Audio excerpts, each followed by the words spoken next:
No, zdaj pa čas, da gremo na zeleno travco.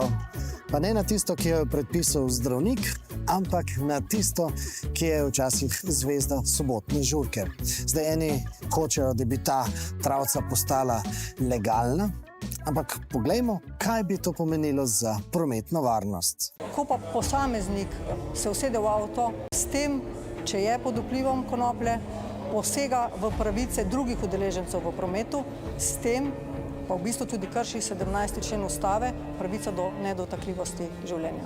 Če je voznik pod vplivom konoplje, je dokazano, da obstaja bistveno večje tveganje, da pride do prometne nesreče, tudi bistveno večje tveganje, da prihaja do smrtnih žrtev v teh prometnih nesrečah. Torej, specifična pravica določene skupine ne sme poteptati temeljne, torej krovne pravice nas vseh.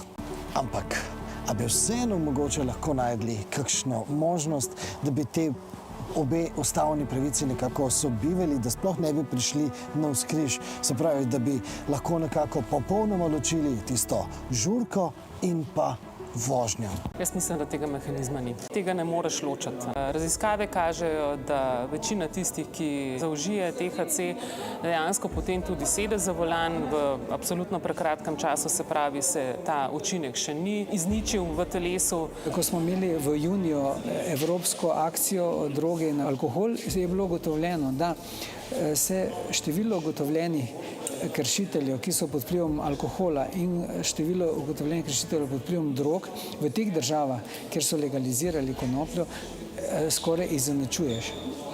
V državah, kot smo recimo še Češka, Hrvaška, Slovenija, kjer pa to ni primer te legalizacije, je pa to razhajanje med ugotovljenimi vožnjami pod vplivom alkohola in drog bistveno večje.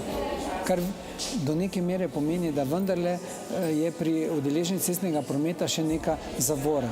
Kot jaz to razumem, torej šlo bi, ampak v idealnem svetu. V normalnem svetu pa si vse probleme zakuhajo že kar interesenti sami, zato ker se pač ne držijo pravil.